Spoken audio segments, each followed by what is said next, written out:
ಹೆಬ್ಬಳಲು Shri Chakramata YouTube channel ವೀಕ್ಷಕರಿಗೆ ನನ್ನ ಹೃತ್ಪೂರ್ವಕ ನಮಸ್ಕಾರಗಳು.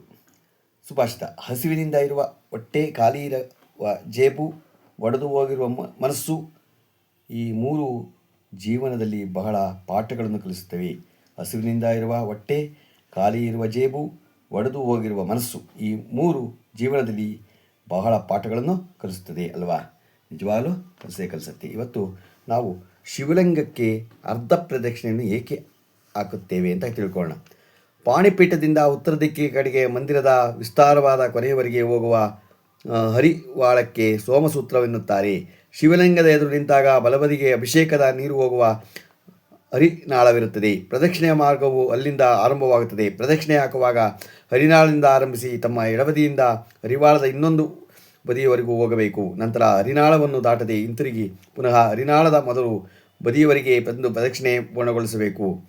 ಪ್ರದಕ್ಷಿಣೆ ಫಲ ಎನ್ನುವುದು, ಪ್ರದಕ್ಷಿಣೆ ಏಕೆ ಹಾಕುತ್ತೇವೆ ಎಂಬುದು ಹೆಚ್ಚಿನವರಿಗೆ ನಾವು ತಿಳ್ಕೊಂಡಿಲ್ಲ. ಭಗವಂತನ ಬಳಿ ನಿನ್ನ ಬಿಟ್ಟರೆ ನಮ್ಮನ್ನು ಕಾಯುವವರು ಯಾರೂ ಇಲ್ಲ, ನೀನು ತೋರಿಸಿದ ಮಾರ್ಗದಲ್ಲಿ ನಡೆಯುತ್ತೇವೆ ಎಂಬುದು ಈ ಪ್ರದಕ್ಷಿಣೆಯ ಅರ್ಥ. ದೇವಸ್ಥಾನದ ಪ್ರದಕ್ಷಿಣೆಯನ್ನು ಎಷ್ಟು ಬಾರಿ ಮಾಡಿದರೆ ಏನು ಫಲ ಎಂಬುದನ್ನು ತಿಳಿಯೋಣ. ದೇವಸ್ಥಾನದ 5 ಬಾರಿ ಪ್ರದಕ್ಷಿಣೆ ಮಾಡಿದರೆ ಜಯ ಸಿಗುತ್ತದೆ. 7 ಬಾರಿ ಪ್ರದಕ್ಷಿಣೆ ಹಾಕಿದರೆ ಶತ್ರುಗಳನ್ನು ಪರಾಜಯ ಮಾಡಬಹುದು. 9 ಬಾರಿ ದೇವಸ್ಥಾನಕ್ಕೆ ಪ್ರದಕ್ಷಿಣೆ ಹಾಕಿದರೆ ಸಂತಾನ ಪ್ರಾಪ್ತಿಯಾಗುತ್ತದೆ. 11 ಬಾರಿ ದೇವಸ್ಥಾನಕ್ಕೆ ಪ್ರದಕ್ಷಿಣೆ ಹಾಕಿದರೆ ಆಯುಷ್ಯ ವೃದ್ಧಿಯಾಗುತ್ತದೆ. ದೇವಸ್ಥಾನಕ್ಕೆ 13 ಬಾರಿ ಪ್ರದಕ್ಷಿಣೆ ಹಾಕಿದರೆ ಪ್ರಾರ್ಥನೆ ಸಿದ್ಧಿಯಾಗುತ್ತದೆ. 15 ಬಾರಿ ಪ್ರದಕ್ಷಿಣೆ ಹಾಕುವುದರಿಂದ ಧನ ಪ್ರಾಪ್ತಿಯಾಗುತ್ತದೆ. 17 ಬಾರಿ ಪ್ರದಕ್ಷಿಣೆ ಮಾಡಿದರೆ ಧನ ವೃದ್ಧಿಯಾಗುತ್ತದೆ. 19 ಬಾರಿ ಪ್ರದಕ್ಷಿಣೆಸಿದರೆ ರೋಗ ನಿವಾರಣೆಯಾಗುತ್ತದೆ. ದೇವಸ್ಥಾನಕ್ಕೆ ಬೆಳಗಿನ ಜಾವ ಪ್ರದಕ್ಷಿಣೆ ಹಾಕಿದರೆ ರೋಗ ನಿವಾರಣೆಯಾಗುತ್ತದೆ. ಮಧ್ಯಾಹ್ನ ಪ್ರದಕ್ಷಿಣೆ ಹಾಕಿದರೆ ಇಷ್ಟಾರ್ಥ ಸಿದ್ಧಿಯಾಗುತ್ತದೆ.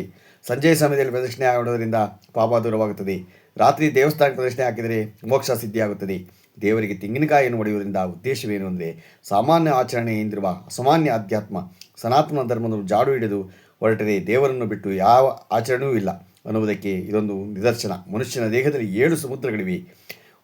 ಯಾವ್ಯಾವುದು ಅಂದರೆ, ಉಪ್ಪು ನೀರಿನ ಸಮುದ್ರ ಮೂತ್ರಕೋಶ, ಕಬ್ಬಿನ ಹಾಲಿನ ಸಮುದ್ರ ಜನನಾಂಗ, ಕಳ್ಳು ಅಂದರೆ ಮದ್ಯದ ಸಮುದ್ರ ಹೊಟ್ಟೆ, ಬೆಣ್ಣೆಯ ಸಮುದ್ರ ಉದಯಕ್ಕೆ ಕೃಷ್ಣ ಪಕ್ಷದ ನಿಜವಾದ ಭಕ್ತಿಯಿಂದ ಬೆಣ್ಣೆ, ಮೊಸರಿನ ಸಮುದ್ರ ಅಂದರೆ ಗಂಟಲು, ಹಾಲಿನ ಸಮುದ್ರ ಅಂದರೆ ಉಬ್ಬುಗಳ ಮಧ್ಯೆ ಇರುವ ಜಾಗ, ಅಮೃತದ ಸಮುದ್ರ ಅಂದರೆ ಮೆದುಳಿನಗೆ ನೆತ್ತಿಯ ಹತ್ತಿರ. ತೆಂಗಿನಕಾಯಿಯೊಳಗೆ ಈ ಸಮುದ್ರದೊಳಗೆ ಎತ್ತಣ ಮಾಮರ ಎತ್ತಣ ಕೋಗಿಲೆ ಅನ್ನುವ ಆಗಿದೆ ಅಲ್ಲವೇ? ನಮ್ಮ ದೇಹದಲ್ಲಿ ಇಡ, ಪಿಂಗಳ ಹಾಗೂ ಸೂಕ್ಷ್ಮ ನಾಡಿಗಳು ಸಂಧಿಸುವ ಸ್ಥಳಗಳಲ್ಲಿ ಅಲ್ಲೇ ನಿರ್ನಾಳ ಗ್ರಂಥಿಗಳು ಇವೆ. ಥೈಮಸ್ ಗ್ಲ್ಯಾಂಡ್ ಹೃದಯದಲ್ಲಿ, ಪಿಟ್ಯೂಟರಿ ಗ್ಲ್ಯಾಂಡ್ ಮೆದುಳಿನ ಮಧ್ಯಭಾಗದಲ್ಲಿ, ಅಮೃತ ಸಮುದ್ರ ವಿಜಯಕ್ಕೆ ಬರೆಯುವ ದೇವರನ್ನೇ ಸೇರುವುದನ್ನು ಜೀವನದ ಗುರಿಯಾಗಿಟ್ಟುಕೊಂಡಿದ್ದು ನಮ್ಮ ಪೂರ್ವಜರು ಇಂತಹ ಸಾಮಾನ್ಯ ಆಚರಣೆಯಲ್ಲೂ ಅಸಾಮಾನ್ಯ ಅದ್ಭುತವನ್ನು ಒದಗಿಸಿಟ್ಟಿದ್ದಾರೆ. ತೆಂಗಿನಕಾಯಿ ಮನುಷ್ಯನ ತಲೆಯ ಭಾಗಕ್ಕೆ ಒಲ್ಲುತ್ತದೆ. ಮನುಷ್ಯ ಸಾಯುವಾಗ, ಹೌದು, ಸಾವಿಗೆ ತೆಂಗಿನಕಾಯಿಗೂ ಅವಿನಾಭಾವ ಸಂಭವವಿದೆ. ಪ್ರಾಣ ಶರೀರದ ಯಾವ ಭಾಗದಿಂದ ಬೇಕಾದರೂ ಹೋಗಬಹುದು. ಕಣ್ಣು ಬಿಟ್ಟ ಬಾಯಿ ತೆಗೆದ ಅಥವಾ ಮಲಮೂತ್ರ ದ್ವಾರಗಳಿಂದಲೂ ಸಹ ಪ್ರಾಣ ಊರ್ಧ್ವ ಮುಖವಾಗಿ ಹೋಗಿ ಬ್ರಹ್ಮರಂಧ್ರದ ನಿತ್ಯ ಭಾಗ ಮೂಲಕ ಹೋದರೆ ಅವನಿಗೆ ಪುನಃ ಹುಟ್ಟಿಲ್ಲ.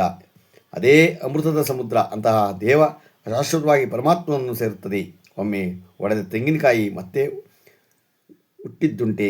ತೆಂಗಿನಕಾಯಿ ಒಡೆದವನಿಗೆ ನನ್ನ ಪ್ರಾಣ ಅದರಂತೆಯೇ ಬ್ರಹ್ಮರಂಧ್ರದಿಂದ ಊರ್ಧ್ವಮುಖವಾಗಿ ಹೋಗಲಿ ಎನ್ನುವುದೇ ತೆಂಗನ್ನು ಒಡೆಯುವುದರ ಹಿಂದಿನ ಮರ್ಮ. ಇಷ್ಟು ಬೇಡಿಕೊಂಡೇ ಒಡೆಯಬೇಕು. ಇಷ್ಟ ಗೊತ್ತಾಯ್ತಾ? ಇಲ್ಲದಿದ್ದರೆ ಚಟ್ನಿಗೂ ಒಡೆಗೂ ಪಾಯಸಕ್ಕೋ ಕೆಟ್ಟರೆ ದೇವರಿಗೂ ಆಗತ್ತೆ. ಅದರಿಂದ ನಾವು ಇಷ್ಟಾರ್ಥ ಸಿದ್ಧಿ ಕೇಳಬೇಕು. ಇನ್ನು ಒಂದು ಅನುಸಂಧಾನವಿದೆ. ನಮಗೆ ಸ್ಥೂಲ ಶರೀರ, ಸೂಕ್ಷ್ಮ ಶರೀರ ಹಾಗೂ ಲಿಂಗ ಶರೀರಗಳಿವೆ. ತೆಂಗಿನಕಾಯಿ ಹೊರಭಾಗ ಸಿಪ್ಪೆ, ನಾರು ಇತ್ಯಾದಿ ಸ್ಥೂಲ ಶರೀರದಂತೆ ಬಿದ್ದು ಹೋಗುವುದು. ಸೂಕ್ಷ್ಮ ಶರೀರ ಅಂದರೆ ನಮಗೆ ಇದರ ಯಾವಾಗಲೂ ನಾವು ತಿಳ್ಕೊ. 3ನೇ ಲಿಂಗ ಶರೀರದ ಒಂದು ಕೊಬ್ಬರಿ ಇದ್ದ ಹಾಗೆ. ಇವೆಲ್ಲ ನಾವು ತಿಳ್ಕೊಂಡ್ರೆ ನಾವು ಅರ್ಥಕೋಬೋದು. ಇದನ್ನು ನಾವು ಗೊತ್ತಾಯ್ತಾ? ನಾವು ಯಾವಾಗಲೂ ಅದನ್ನು ತೆಂಗಿನಕಾಯಿ ಬಗ್ಗೆ ಅಂದರೆ ಆ ಒಂದು ನಮ್ಮ ಶರೀರ ಹೇಗಿದೆ ಅನ್ನೋದನ್ನು ತಿಳಿಸಿರೋದನ್ನು ಇಂದೋರು ಗೊತ್ತಾಯ್ತಾ? ಅದನ್ನು ನಾವು ಅರ್ಥಕೊಳ್ಳೋಣ. ನಾವು ಈಗ ದಿನಪಂಚಾಂಗವನ್ನು ತಿಳ್ಕೊಳ್ಳೋಣ.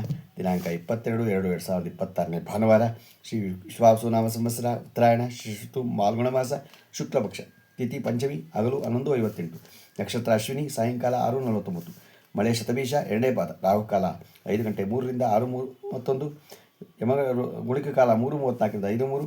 ಯಮಗಂಡ ಕಾಲ 12:32ರಿಂದ 2:06. ಇವತ್ತು ಯಾರು ಹುಟ್ಟುಹಬ್ಬ ಆಚರಣೆ ಮಾಡ್ಕೊತಿದ್ರು, ಮದುವೆಯಾದ ದಂಪತಿಗಳು ವಾರ್ಷಿಕೋತ್ಸವ ಆಚರಣೆ ಮಾಡ್ಕೊತಿರೋರಿಗೆ ನಮ್ಮ ಹೆಬ್ಬಳದೂರು ಶ್ರೀ ಚಿಕ್ಕಮಾತಾ ಯೂಟ್ಯೂಬ್ ಚಾನಲ್ ಕಡೆಯಿಂದ ಶುಭ ಕಾಮನೆಗಳನ್ನು ತಿಳಿಸ್ತೀವಿ. ದೇವರು ಅವರಿಗೆ ಆಯಸ್ಸು, ಆರೋಗ್ಯ, ಐಶ್ವರ್ಯ ಎಲ್ಲ ಕೊಟ್ಟು ಕಾಪಾಡಲಿ ಅಂತ ಕೇಳ್ಕೊತೀನಿ.